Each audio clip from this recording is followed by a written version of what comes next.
I'm so happy to have the opportunity to bring Laura Rodgers onto the podcast today.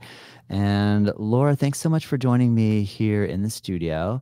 And do you remember when you started practicing here, what year that was? Wow. I'm so glad to be here and so excited to be doing this podcast with you. Thank you. I'm a regular listener, so it's kind of surreal to all of a sudden be here. My parents have lived in Palm Beach Gardens right near here for 35 plus years. I know I didn't start right away. I'm thinking, well, how long have you guys been here? It's been 17 years. So it'll be 18 in April. I mean, 15? I think Is so. it possible? Yeah, I think it's been about that long. We could probably look back at the records, Yeah. but it's quite a while. Only when I came to visit, and then moved here. Yeah. So it wasn't every week all the time, but every time I came to visit. Yeah. Awesome. Well, it's so great to have this opportunity. I've gotten a chance to know you over the years, and you've been practicing with this for a long time. And so I really am excited to have a chance to ask you questions about your yoga journey and hear about what gets you excited about yoga and meditation and the work that you do. Can you tell me where or when and what your first light bulb moment with yoga was in relation to realizing, oh, there's this thing called yoga? Yeah. Well, I started off as a dancer, and thinking that I was going to be a professional dancer, and went to college, luckily, in Westchester, Sarah Lawrence College, and majored in dance and had an overuse injury that prevented me from doing that. And so when I needed to make that pivot, sometime soon after that, I found yoga. Gotcha. I'm surprised that I didn't find it before that, but I think I was so focused on the dance and all different aspects of dance that I didn't. And so I found yoga probably in my early 20s. And I remember my first teacher was it was almost a restorative class. I didn't know anything about what I was doing. All I remember now is that we didn't get up off the floor very much. Yeah. And I found it very relaxing. And then as it unfolded, it was just such a wonderful pivot for me from the dance, because instead of the mirror, I mean, we don't often use the mirror. There's certainly no audience. It's really about an inner feeling and breathing. Yeah. And so it was this wonderful transition to that kind of a physical practice. And I have to admit that I only saw yoga, because I was coming from that dance background, as a physical practice. It might have been about 7 years before I really started to wake up and start hearing lots of, other aspects, yoga philosophy and different, understand that there are many, many kinds of yoga. And then I started to really, really zoom ahead with that. Cool. Was there a specific style or practice that kind of opened that up for you? If we look back at our yoga history, we might, like you said, you're able to look back and kind of see, okay, for this, about 7-year period of time, I saw it mostly as just, let me go do my exercise within the yoga realm. And then something shifted to where you realized there was a mind-body connection, and or that it could be great stress management as well. Or perhaps you see all these different connections. What do you think that catalyst was? What do you think got you to start to open up your horizons? Well, interestingly enough, I was not a person that saw yoga as my exercise, because I was mostly doing restorative. I just didn't know quite what I was doing, but I knew it was making me feel better and better. I started to learn. Well, one of my teachers, Sarah Powers and Ty Powers, I really followed them around a lot and got a lot from them in terms of understanding a lot of different types of practice, including yin, vinyasa, meditation. I also retreated with them. So I would say that's when I really started to understand a lot more. But I started to pick up on it. After I'd practiced for a while, I was just kind of didn't know. Yeah. I wasn't going to do my exercise. I just didn't know, I was just oh, Yeah. there's yoga and it makes me feel good. Oh, that's so cool. I'm going. Yeah. What about meditation? Would you say that within those yin practices with Sarah, that's where you got introduced to meditation, or what was your kind of intro and trajectory with meditation practice? Well, there was always some meditation, little bits of meditation, and also breath work and yoga classes as I went along. Sarah also does a lot of meditation Dharma talks and has expanded. So yes, meditation, mindfulness in yoga, in yin, in all forms of the physical practice. But I was exposed to meditation, sitting and walking then, and then it really took off when I went away for a week to California to do the Hoffman process, which really, I don't know what that is. Yeah, it's a basically, you have to be in pretty good shape to go do it, but the people who go do it, it's like there's some area of my life that's not working, that's not going. Yeah. I've been in therapy, I've done a lot of things, and it's still not budging. So you have to be basically pretty hardy. It's a week-long intensive where it doesn't just happen in California. There are other places. We might want to, if people are interested, put it in the notes. It's the main one is a week-long intensive where you go through this whole group and individual process based on the work of Bob Hoffman, which he takes from all different places. Meditation is a part of it. Spiritual self, physical self, intellectual self, emotional self, dealing with all the patterns that we've been carrying from way back, not blaming, but just, oh, okay, that came from my mother and her mother, and I'm a lot like my mother, and and so it's this whole awakening. And from there, which was probably, I mean, I really got bitten by the meditation bug in a big way there. And that was, thinking 2007, 6. And then I was voraciously reading everything and trying to go on retreat and finding teachers. And what retreats and or meditation teachers have you practiced with? Well, so I started off just sort of reading the big guns, in my opinion. I guess that's not the right word for meditation or anything these days. Good point. Tara Brach, Jack Kornfield, Sharon Salzberg, Joseph Goldstein, and then, from there, many, many others, Pema Chodron. Nice. And then I started going on retreat with Sarah and Ty Powers. And then from there, because that was a combination of yoga and meditation. So from there, I recognized that I wanted to go on meditation retreats, not where actually all your practices were put down for that time. Gotcha. So then I went to Insight Meditation Society in Barre, Massachusetts, because that was closest to me. And did many, many retreats there with a multitude of teachers. Nice. Is that predominantly a Vipassana-based meditation center? Yes. Is it affiliated with Spirit Rock in any way? Jack Kornfield started Spirit Rock, and he originally started Insight Meditation Society with Sharon and Joseph. Gotcha. And then he broke off, but they're incredibly friendly, and there's a lot of overlap and interplay. Gotcha. So the Insight Meditation Center is a different location to the Spirit Rock, but there's affiliation between Spirit Rock's those in two. California. Gotcha.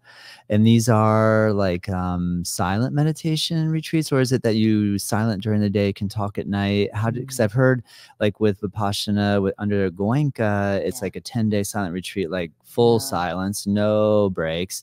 And I heard I haven't studied or practiced at either Spirit Rock or with Insight Yoga, but I heard they allow for people to talk. How did that structure work for you?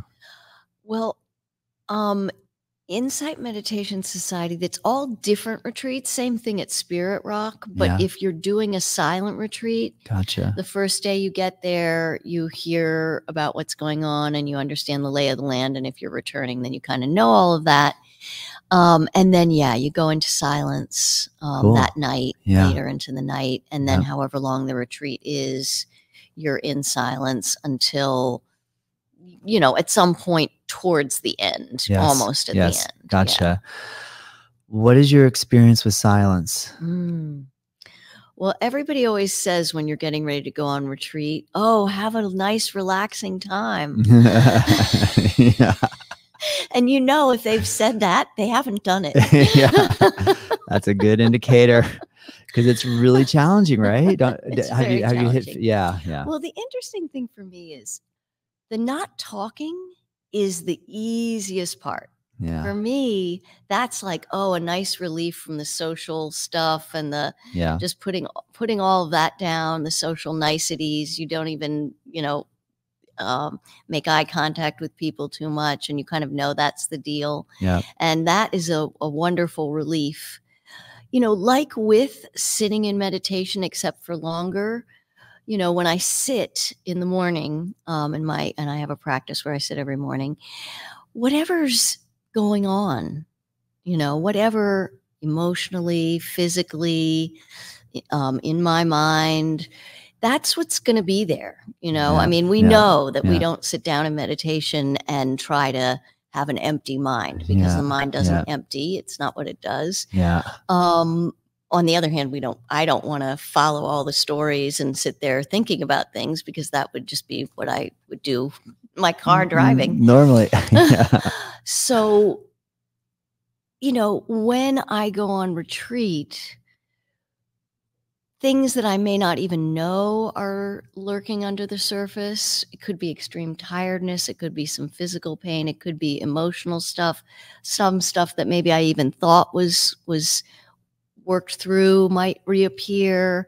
Maybe I lost somebody, and then that grief is going to be there. Maybe it's small stuff, but that will all be there. Yes. I hear you. It's yeah.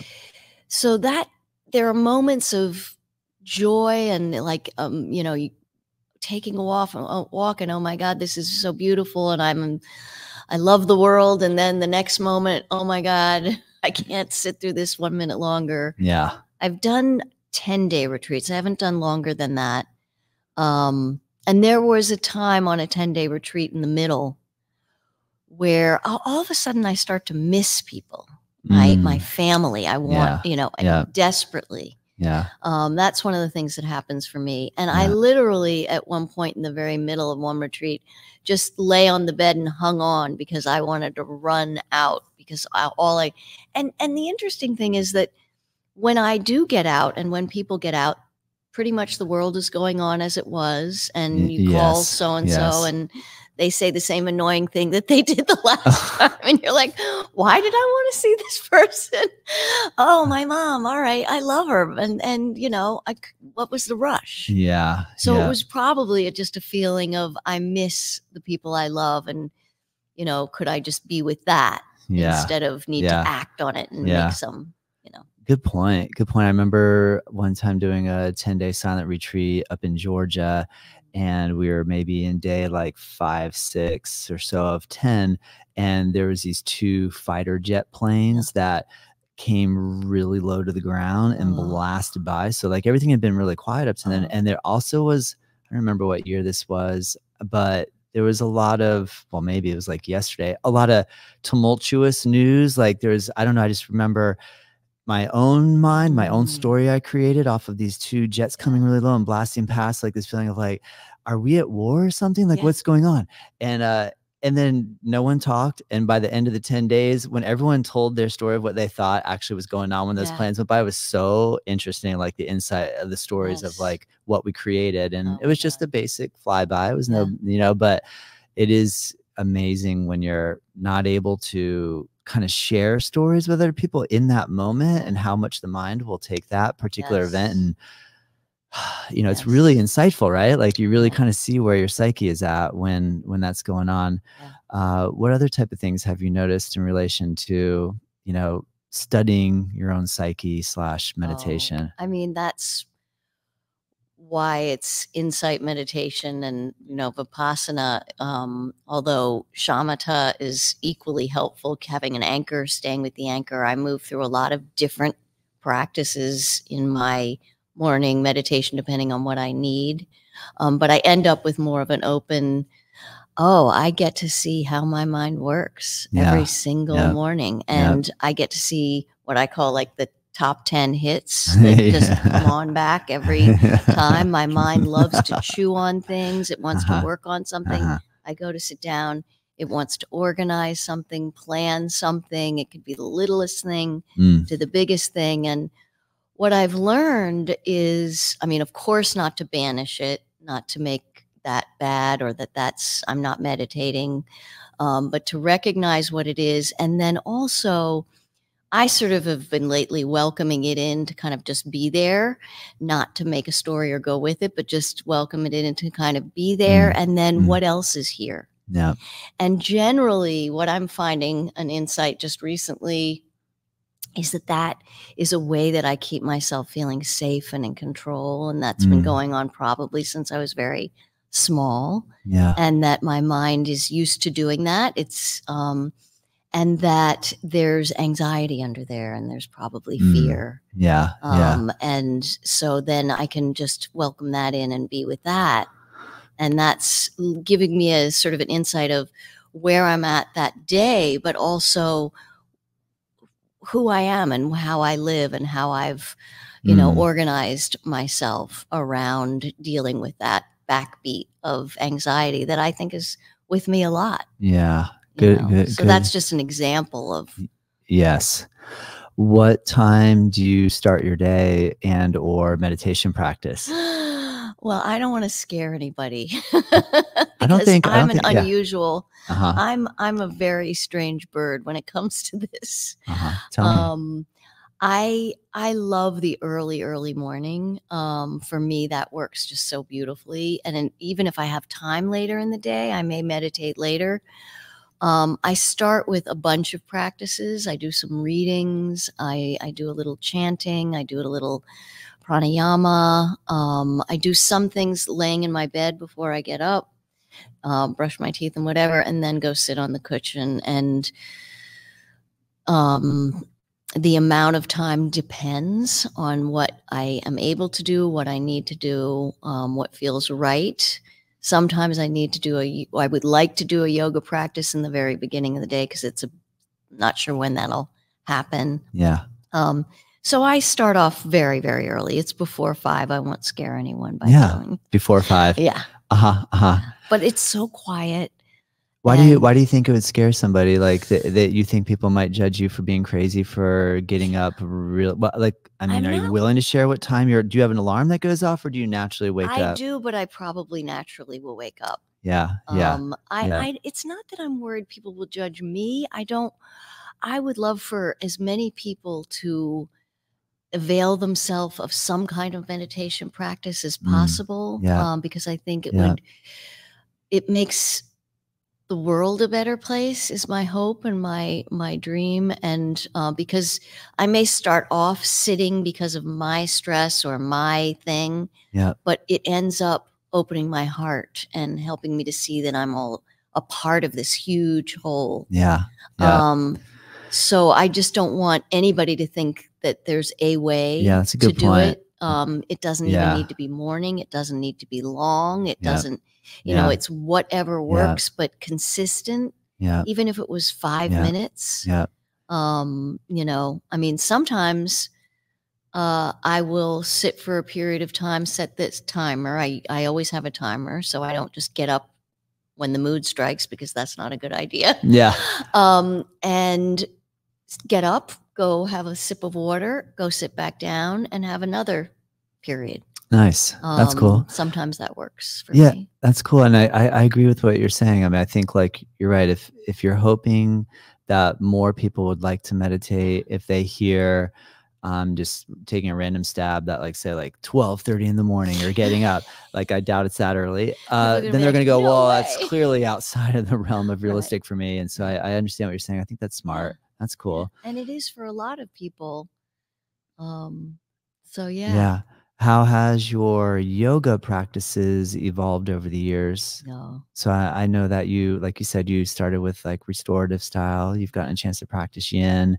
I know from here you've practiced Ashtanga with us and Yes. Vinyasa flow and that type of stuff. Can you, I mean, one thing I've noticed over the years is that you have been taking all of our different classes. Like sometimes I notice Even people gentle. will come and they'll say, I only want to do just the Ashtanga leg class just Yeah. on the Sunday morning, and I don't want to do anything else, right? And then, or there's folks that are like, I want to do it all. I want to practice real gentle yin style. Yeah. I also want to do the more dynamic Vinyasa flow. So on that note, can you share what how it's evolved for you over the years and what you're gravitating toward these days? Yeah. Well, so I am a real yoga lover, as I am. You can hear about the meditation. So every day I'm going to have a practice, almost every single day. Once in a while, if I'm away or whatever, I'm not rigid, but I like to have a practice, which means that I like there to be a variation and a variety. I'm also getting over an injury, so that's a hip injury. So that's really informed what practices I want to do. Now I'm able to do a faster practice. I'm not quite ready for a heated room. But I like to get a bunch of different practices in. That's where I land today. I think I was just open to trying everything and anything. I mean, when I came here, I really hadn't done a strict Ashtanga practice. I've been in the room at the more advanced practices where it's like when I was younger and I was a modern dancer and I was a pretty strong dancer. So they put me in the ballet class with the young girls who were, way beyond me, and my head was spinning. So in the advanced practice, because I haven't done it, but it's still, I feel so excited to be able to experience all different practices. I would say I have several different studios that I either do recorded or online or in-person classes. And this one is one of the main ones. And since my injury, not as much in person, but I would say I do a native practice at least twice a week. So it's an Ashtanga-like practice, a little easier, a little simpler. I'll bring in a Vinyasa practice, and then often a yin from here, and a gentle. Then I also have a couple other studios where I do similar things, but they're not Ashtanga studios. They're more Vinyasa, Hatha. Cool. What methods of gaining information, for example, reading, movies, art, television, podcasts, what is your ways of choice to get access to more info these days? Well, I'm a voracious learner of a lot of things. I mean, of course, my main base is anything yoga, meditation, body work, healing, health. But then I also love the soft sciences, political things when I need to know a lot more about something, which is most everything. I used to be much more of a reader, but I found that over time, I find it more comfortable to be able to listen than to read. I can absorb more. I can relax more. I don't fall asleep, which tends to happen when I'm actually reading a book. So I would say podcasts and audiobooks, and podcasts are in the way front. Nice. And then workshops. I do a lot of consistent, regular workshops through different places: Insight Meditation Society, Berry Center for Buddhist Studies. It could be something from New York Insight, which is the Insight Center in New York. I also have some things from my synagogue. So Torah study, Mishnah study. Those are ways that I'm learning, historical learning, that kind of thing. I also love, I'm right now listening to the Bible, and it's actually a Catholic study. I'm from a Jewish background, but I consider myself Jewish and also Buddhist and also open to hearing and understanding.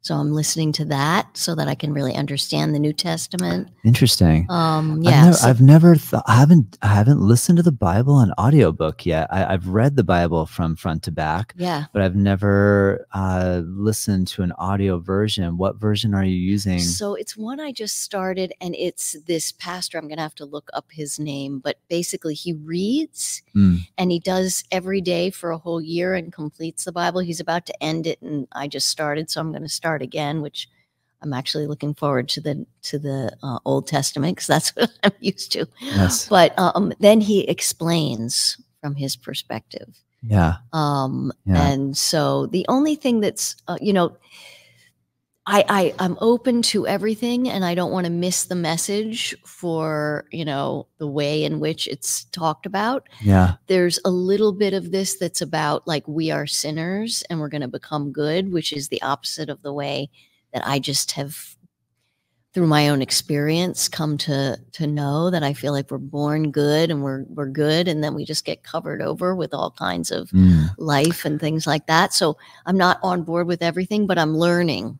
Do you think the being born as sinners follows suit with a idea of reincarnation? Because with reincarnation, there's this concept that, you're gonna have to work through whatever you did in the past, right? And then you come back, and it's like you're still working till eventually you would work through all your stuff and then not need to return. Yes. And then I don't know, because like when you say, it's true. I mean, I grew up with the Catholic kind of understanding of your original sin, and it's your duty to try to work through that. But it's interesting because I know from the biblical side, there's no reincarnation. Like, there's not a lot of overlap in relation to the Hindu and or India idea of reincarnation. So just when you said that, just made me think, I wonder if that's interesting. A similarity. There's a lot of overlap for me. Yeah. Because I avail myself of what works for me without having too many cooks in the kitchen. Like this particular Bible study, I'm really wanting to learn as opposed to take on another practice. But I would have to say that I don't see reincarnation in quite that same way. I see it as, and even what I guess could be called sin. I just see it as me and all my humanness. Being a human being, sometimes bumbling, sometimes fumbling, with an inner core of just good and love, if I can uncover it. And yes, there are areas that are going to need more playing with, and maybe not complete in this lifetime. I feel like there are areas in my life that are really, and I feel like I'm really on the beam, and others that are less so, that I'm still learning, and that I may very well need to be back in order to do further learning and growth in that area. So I don't see it as a sin as much as, oh, there's Laura again, and she's, she took that path, and she's trying to get over there, but she's not quite there yet. And she might kick the bucket before she gets there. Right.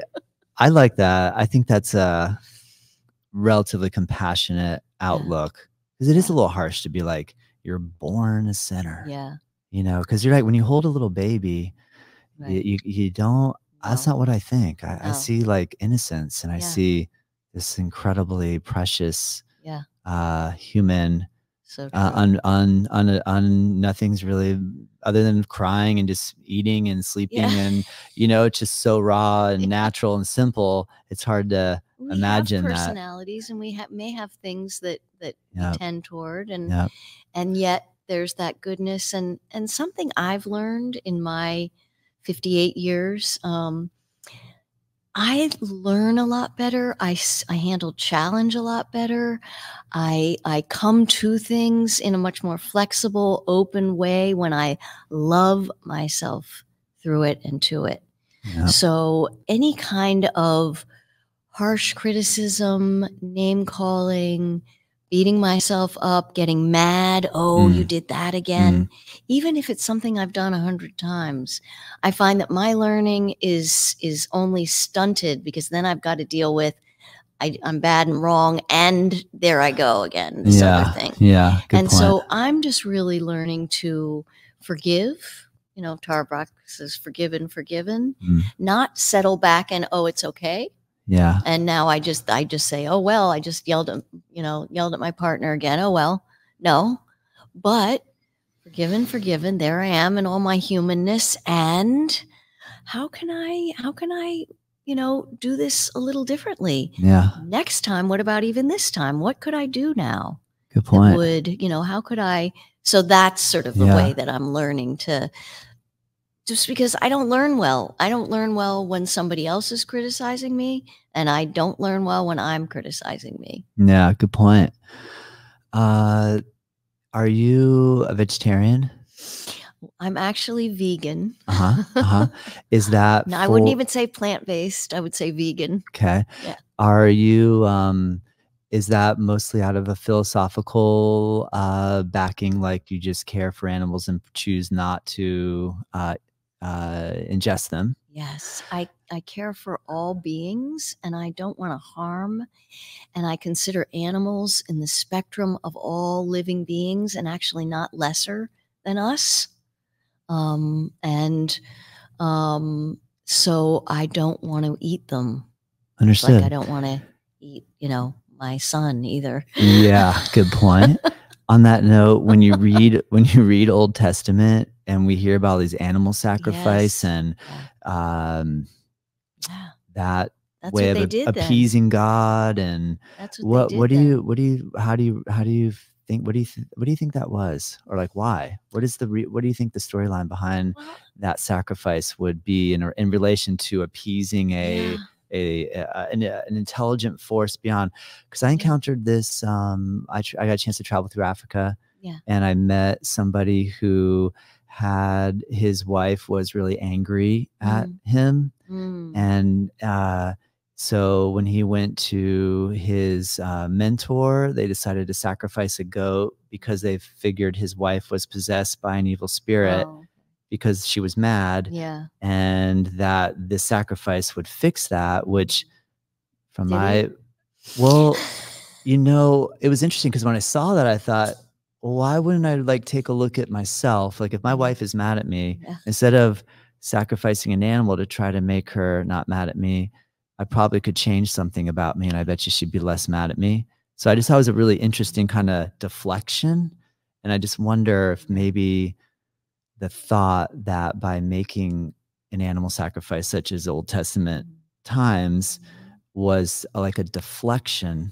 But that might be, I hope that I'm not going too heavy a track here, but you are at all. I mean, the way I see it, and this is just an ongoing, exploration on my part, is that it was something incredibly valuable and valued to them probably in those days. And so, that was what they would want to give to God or gods. And it also could be tradition. It could be something, belief. And I have friends who are activists, who are vegan activists, and I'm so grateful that they are. And for me, in my life, and this goes for all of my practices and everything I do, no matter how important it is to me, if I feel that I've got the answer and that others should be doing what I'm doing, and if they're not, then they're actually wrong, whether I say it or not, then I feel that I'm really off the beam in terms of loving loving other human beings where they're at, even having an idea. I mean, the closest people to me, there's not one other vegan in my family. And I'm talking my son, my husband, my mother, my sister, most of my friends respect and love me for my choices. But if I, come up with an idea that they should be at a place other than they are, then for me, Yeah, good That's not point. the loving attitude. Now, that doesn't mean that I'm not grateful for people who are shouting to the world, here's what I'm doing and here's why. This approach works for me. I mean, there would be war in my family if I said, you know, oh, 8 years ago I became vegan. I was vegetarian before that. And when I was pregnant with my son, all of a sudden I felt like I needed to eat meat, and I did that. That was 24 years ago. Yeah. But if I all of a sudden said to my son, you know, I've become vegan and you're bad and wrong for the choices you're making at age 23, or to my husband, you're bad and wrong because you're not doing what I'm doing, and or you're not meditating, or you're not doing yoga, or then how is that I'm being a loving human being? Great point. And that judgment could come right back at us just as easy as we could put it there. Oh, definitely. So it's amazing, isn't it? When I say vegan, most of the time there's a snarl or a face, particularly at a restaurant. Oh, no. I hear ya. I hear ya. What areas of philanthropy have you engaged in your life? Yeah. Well, I want to give a shout out to my father, who is passed, and he'll be passed on March 6th. It'll be 5 years. And I know both of us have lost parents in the last period that we've known each other, and that's a life-altering it is. loss. Yes. But I want to give a shout out to him because he basically came from absolutely nothing. His goal was to make a lot of money, to be able to share with his family and be something other, come to a different place than he was. And he ended up feeling like, okay, I've done enough. Now I want to give back. Now before I couldn't, now I want to. And eventually I want to teach my children about giving and how important giving is.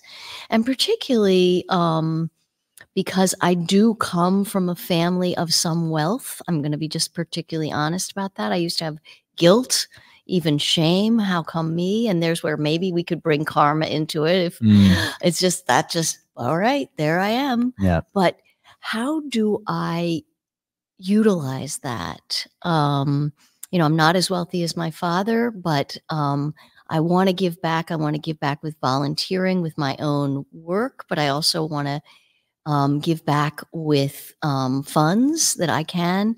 So my wheelhouse has turned out to be, wait for it, meditation, yoga, bringing that to populations that don't get that, research in that area, an integrative health center in the hospital near me in New Jersey, where I've lived for a long time. Where cool. I didn't know that. Meditation program is the Rodgers Family Meditation Program, and it's bringing meditation into the schools, into underserved populations. That's cool. In the hospital for cancer patients, cardiac patients.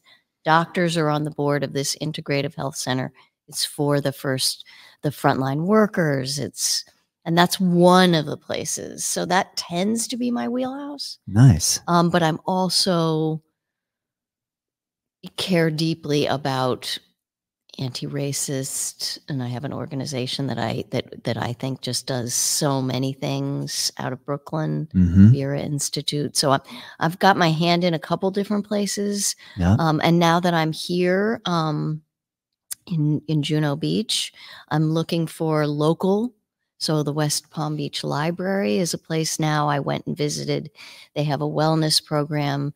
They've got no meditation. They've got wonderful yoga classes that are incredibly well attended in a big auditorium, but they've got not a lot yet. Yeah. And so I talked to the CEO of the foundation, which is what really funds the library, even though it's a state run.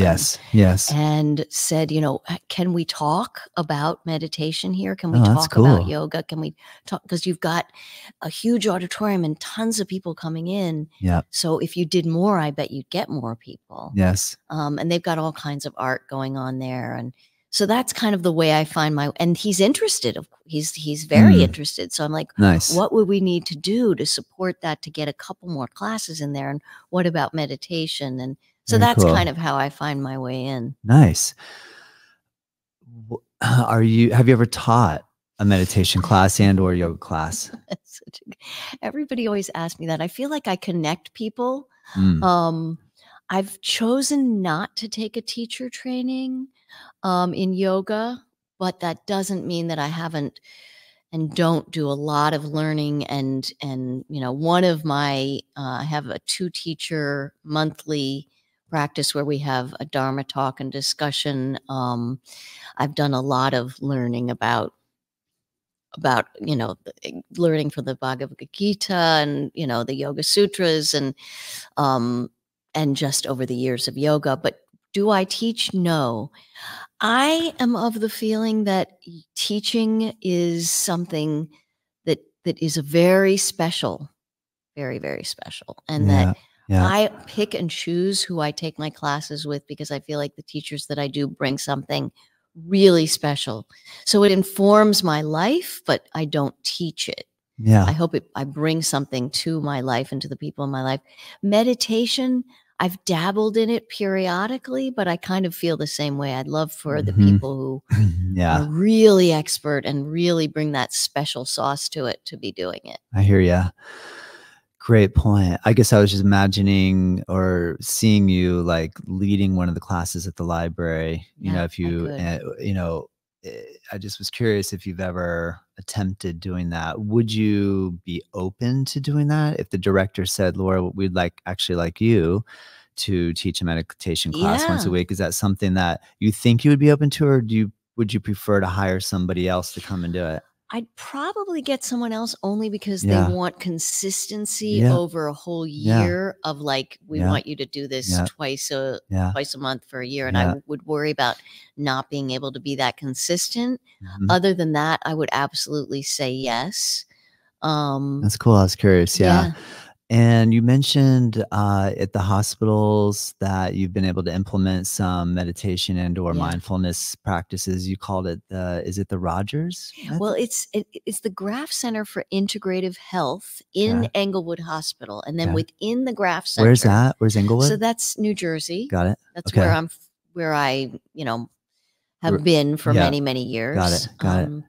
And it's a wonderful, wonderful hospital. But there, a lot of hospitals are having an integrative health center. Yes. So we're not throwing away or saying we're not doing Western medicine. We're saying, of course, we're doing Western medicine if I was diagnosed with something.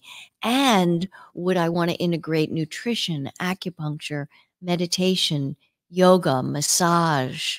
There's a doctor who heads it who, you can make a session with and talk about what could I be adding to what I'm doing. Yes. So it's that kind of thing. So when I got asked to be involved in the Graf Center, which was just a chance meeting with Jennifer Graf, who we met and we went, oh my God, we love each other. And she said, will you come on the board? I'm like, I don't know what I can do. And she said, just come and see. And so I just asked the question, what kind of meditation? I saw the yoga was getting going. And so I just said, what kind of meditation are you doing?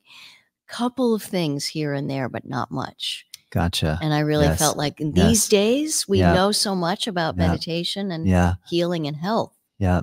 So that's cool. That's amazing. I didn't know that. So why do you think, and maybe my perception is wrong, it seems to me that yoga, hatha yoga, physical asana, yoga exercise practices are well attended. Meditation classes in yoga studios, in libraries, although I can't speak for the library because I've never gone to a meditation session at a library, but maybe like any sort of physical space are less attended. Is my perception accurate? Have you noticed that as well? Or I know when we're in little meditation circles, it seems like, this is really happening. Like say, for example, like the Vipassana, the Goenka Institute in Jessup, where I would do my 10-day course, they're full. They're totally full. You have to get on a wait list. And so from that, when I look at it from that angle, it's really popular.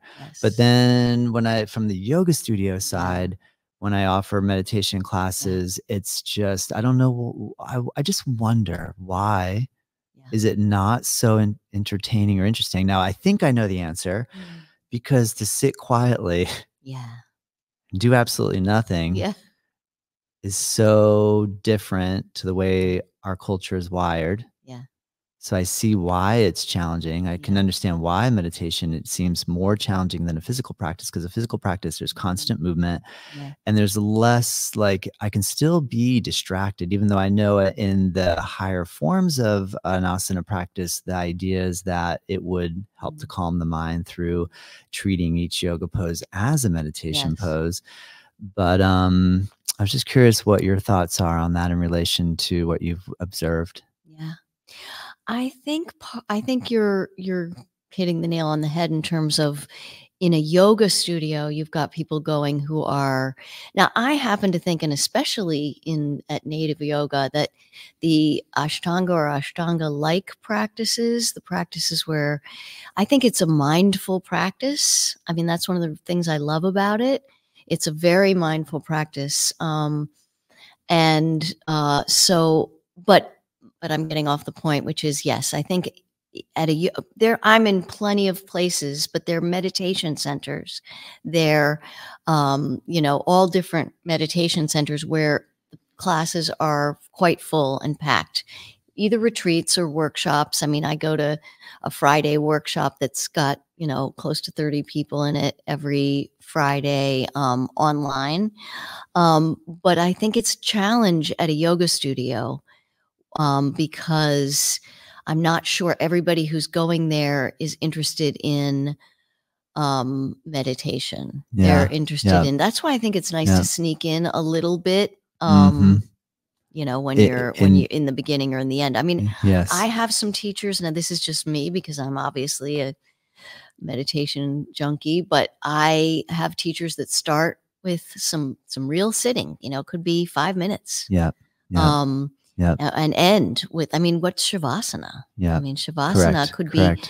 and Yeah. also the Buddha said, and look, I mean, I love the Buddha, but it could be, doesn't have to be connected to Buddhism, but meditation can be in daily life. That might be the most important kind. That's mindfulness. Yeah. Laying down, sitting, walking. Good point. So a lot of people have trouble with sitting for Yeah. many, many Yeah. reasons. Yeah. Good point. Certainly sitting on the floor. Yeah. I mean, if you get me on a retreat and I'm sitting in a chair, by the way, for a lot of it. Do you? Yeah. Oh, yeah. Not on the cushion because of what? Hip, back? I'll be in incredible pain, and It's even in the so chair, painful, right? because it's hours and Yeah. hours and hours. Yeah. I can Yeah. sit comfortably Yeah. for an hour, Yeah. hour and a half, maybe even Yeah. 2 hours. Yeah. But then it starts to get, When you get into 8 to 10 hours a day. it Yeah. gets very, It's, but yeah. So that's why I love all different kinds of meditation and doing what works. And for some people, taking a run is a meditation. It can Yeah. expand it. Yeah. And then eventually maybe do some sitting. Yeah. Good But the point. sitting isn't the Yeah. most important part to me. It's Yeah. an important part, but what I'm hoping it's going to do is help me as I'm going through my day to be more mindful, more in my body, more aware of what's happening with me, more aware of where can I be helpful? That's what I'm hoping that it's going to do. Yeah. Good point. Do you remember a time where you practiced meditation without having any instruction? Did you ever have, like, wow, what is that? Like, maybe you see a statue of, like, a Buddha, and so you're like, okay, wow, there's this emphasis on a person who chose to sit upright, their back straight, and then perhaps maybe just decided, well, what would happen if I tried that? Let me just sit on a cushion and see what happens. Or did you get introduced, like, straight up, like, wow, I've never practiced meditation at all. I want to go take a class and try to learn. What was you might have already mentioned this in our Well, discussion today, but what was not your quite. kind I of mean, intro? Yeah. I think I started with some little guided meditations, more guided, and some small bursts with Sarah and Ty and then Hoffman. Then I did a lot of learning, and I would say my whole first year for me of meditating on a regular basis consistently, I did guided meditations. I did Yeah. not sit Yeah. with I needed that. and it could be lengthy, lengthy being at that time half an hour or 45 minutes. Yep. Since that time, then I've learned to sit on my own, but I still intersperse in the morning. I do quiet sit because I've had a lot of teachers and a lot of teachings, and I still have a teacher who I see once a month to check in on my meditation practice. Half an hour, we talk about that. Interesting. And teachers that I follow who I take instruction from. Yeah. But I would say there's nothing wrong with guided. There's nothing wrong with apps. What type of feedback have you received recently from your meditation teacher in relation to them analyzing your practice? What type of feedback have they given you? Like, such good. It's so helpful to be able to sit in a group sometimes, not just sit alone. Yeah. So that's something I highly recommend, and to be able to talk about it with someone. Yeah. Particularly if it's somebody who knows a lot. Some people are talking to me as a mentor these days. I didn't ask for that, and I need mentors, definitely. Yeah. One of the things that she mentioned just as a snapshot recently was that on some level, I was still trying to banish uncomfortable things.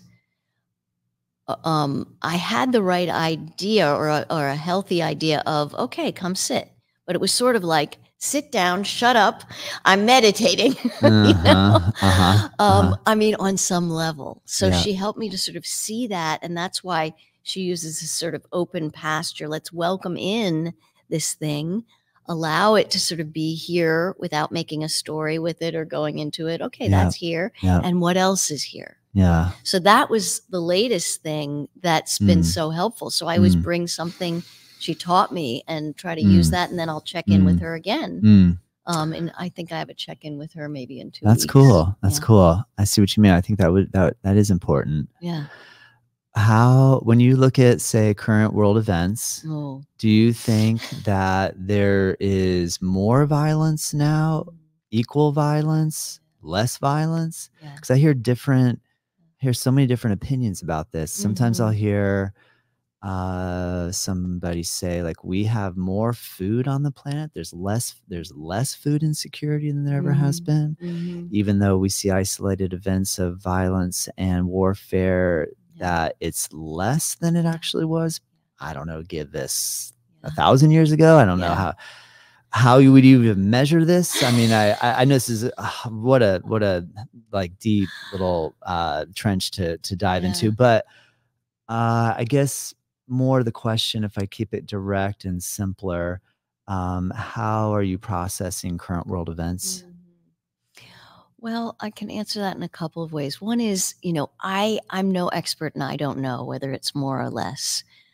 If I had to make a guess, I think that in all of our humanness, that we have a tendency, and I'm including myself, to come up with beliefs and ideals, and to make lines where property begins and ends, and we've created time and money and all these things, and they're all important, and it's the way that we live, and we are willing to fight and kill on some level because of those beliefs.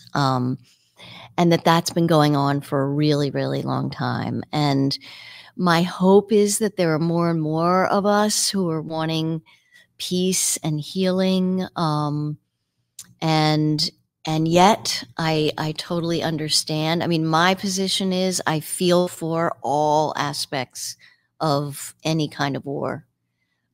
Even the ones that seem to be, let's just say, even the terrorist who has a bomb strapped to his back, I feel, my feeling is this is just somebody who's really unwell. It's levels of unwell, levels of not being able to discern what a healthy healing way of being able to come at something might be. It's just not able to, it's levels of illness, sickness.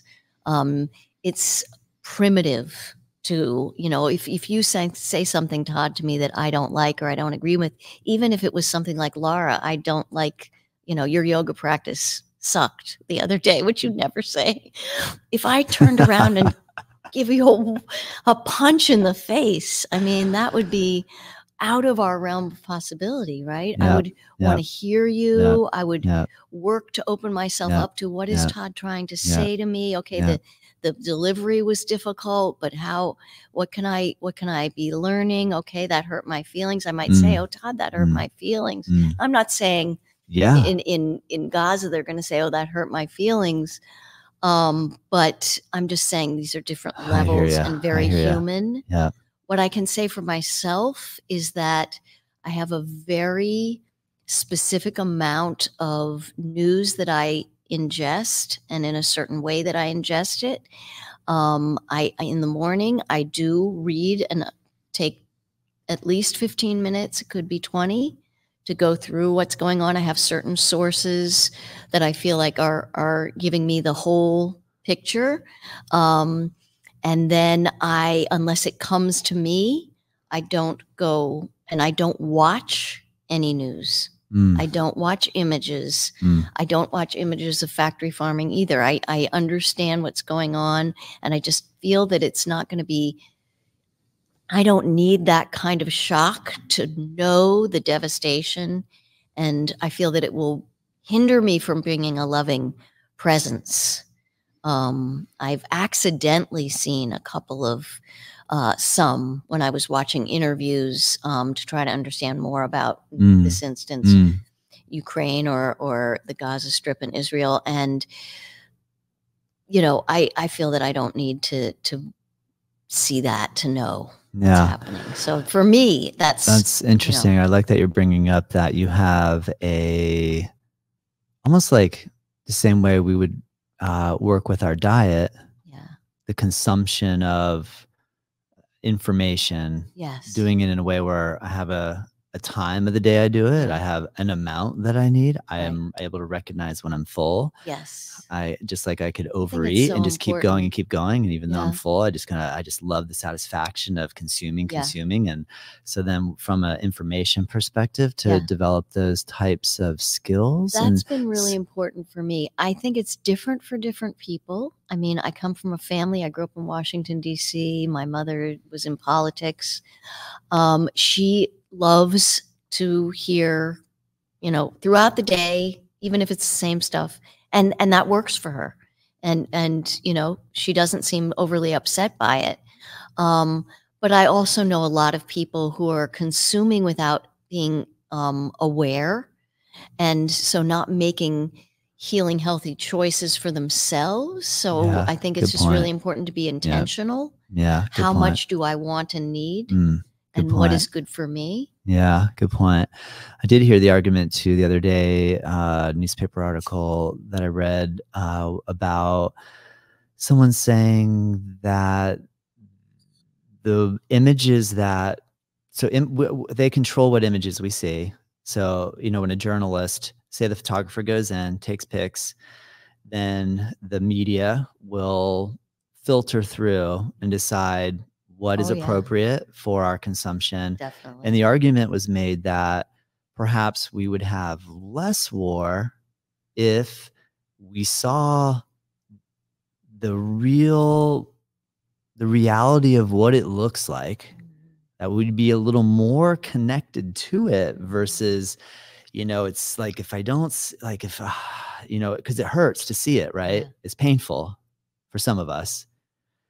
And I thought, well, that's a really good point. I wonder. But then at the same time, there's an actual organization that is aware that these images cause this is traumatic for us to see. So is the amount of trauma worth the growth potential? And I just thought, what an interesting question. I don't have an answer. I don't expect you to have an answer to that either. But I do, though. Good. Please tell me then. I want to hear it. I mean, not really, I but know. I do think that social media and media is a whole different thing than it was. So we may be skewed in how we see how much is going on because we're seeing it and we're knowing about it, which I'm not saying is a bad thing at all. I think that there's a divisiveness and that's happened because of the feeds that we're each getting. My feed is, all my liberal animal yoga, and my super left. That's what's coming to me. So I'm not going to be seeing the same things, which is why I like to get a paper that's going to cover everything. And I also like to listen to where others are coming from, because my feeling is that what's super missing is understanding even the person who comes from the opposite perspective. That I have to be able to listen. And it's probably going to be that they think it's best for themselves and the ones they love for whatever reason. Can I relate to that? Yeah, of course. The way in which may be different. Great point. So, I think that's hugely missing. And, it certainly would lead to war. And there's also a lot of mental illness. Great point. I see what you mean. I know, it's so interesting. Well, I'm excited to hear that you believe in the importance of yoga and meditation, and that you're actually doing what you can do to help get that out there as much as possible. I share a similar belief. I also believe strongly that even when I'm listening to, say, opposing ideas, which I also consciously seek out on purpose, like, I want to hear the opposing ideas, that, or when I'm talking in conversation with somebody and, if my first thought is, oh boy, here we go, I know exactly where this person's coming from. And then I just say, well, let me keep listening. If I keep listening and I listen for a half hour or even a little longer, that there's going to be something that I'm going to be like, yeah, but I kind of do agree with you on that. Like, and it might be a little tiny piece, but I just think that's so important. I think the more we could listen, even though maybe I don't like the info you're giving me, but I'm just not going to rebuttal. I'm just going to listen. At some point, I'll find something that we do see eye to eye on. And then if we hone in on that little thing from there, and if I can come up with a question back in that moment, then we'll edge into some little space where we are on that common ground, and we're on that green pasture, and we're welcoming it in, or and we're both not on common ground, but just, I hear you, I see you, I understand this is important to you. And I take deep dives into, things where I feel like I've got a side. I won't get into it because this isn't the place, but having been brought up as a Zionist and Jewish, I've taken a deep dive into what's bringing about what seems to be anti-Semitic, what is going on in Palestine, because that, I'm of an age where that wasn't natural for me. The younger generation, even in my family, are, marching, a lot of them marching for Palestine. I'm not saying I come out any which way, but what I have done is taken a huge dive into understanding everything, and where, as much as I possibly can, and where I come out is, I don't want anyone suffering over anything. And that's okay. That's pie in the sky. But I'm listening to people who are coming up with ideas on what they think could possibly work. Not at this very moment, but possibly. And it's wasn't what I originally came to it as. I couldn't even hear anyone say, only stuff about Palestine, let's say on Instagram. If they didn't mention Israel, I felt offended, hurt. It wasn't that I want everybody to be mentioned. And now I'm just not as offended because I'm trying to understand. That's the kind of thing I'm talking about, or at least what are people seeing in, well, we're in Florida, so I'm not even going to mention, because I think the liberals might be in the minority here, but what are people seeing in the person that they want for president? They're seeing something. What is it that they need? Security, fear. Fear is driving. I don't want foreigners near, or whatever it is. Oh, right. I hear you. Oh boy. Yeah. I don't think I answered any of your questions. No, there, you did. Whatever. You did. I mean, what was my question? Thank you. I mean, this is why we're having conversations, so we can hash out ideas, explore where you and I are coming from. And, I'm really thankful for you taking time out of your day. And you are such a big supporter, and you listen to every single episode. I do. And you give me feedback, and I've learned a lot from the feedback that you've given me. And so I really appreciate all of your the yoga, but I have to also say, just so people know, that I also have done Thai massage over the years. And I feel like if I think about my favorite healing modalities, and I have many that I love, Thai massage, I would say sound healing, and Reiki-ish kinds of, and then it gets into even more woo-woo stuff. My Reiki practitioner, those are my three favorites. So, I just want to mention that because that's something you and I mean, you've been doing Thai massage with me for, not as long as I've been doing yoga, but for a long time. Oh man. Well, thank you for mentioning that, because I do love Thai massage. I love it. It is amazing. All massage is good, but I just love that as an adjunct to healing and my yoga practice, and being able to be stretched and also be massaged on the ground. Yes. I just love that. Yes. Cool, Laura. Well, thanks again for coming in person. You have so many thoughtful things to say. The cool thing, that has been one of the benefits of being able to work with you on a one-on-one level. And so I've just enjoyed hearing all your thoughts and ideas. That's where I got the idea, like, oh my gosh, I got to bring Laura on the podcast so we can get some of this out there. Yeah. It's fun to hear all the breadth of the people you bring in, and students. That's interesting. I hear ya. I know. I think everybody has a story. And I do want to keep it around yoga, meditation, and massage and all that stuff. But I also think that, some of these big picture, like, how are we going to solve these problems in the world? And to just leave it up to haphazard chance at this point is why, when we're so intelligent and smart and we could plan and strategize. I know it's way more difficult to have culture see eye to eye, but I am like, when I hear this idea that oh gosh, I guess basically I really appreciate living here in South Florida with an incredibly diverse population coming from all over the world.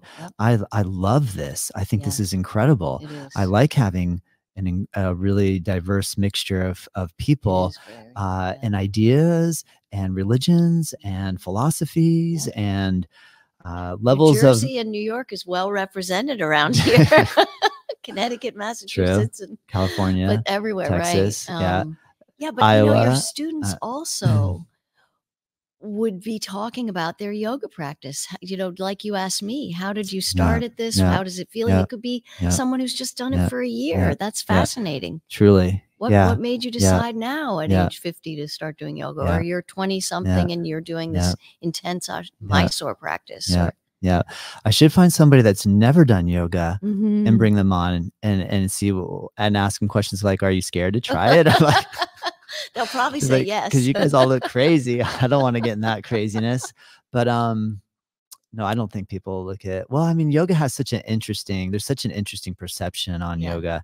When Tamara and I were first opening up, and we were like, wow, we're going to give this a go here. Somebody walked by and said, oh, you're a yogurt studio? I love yogurt.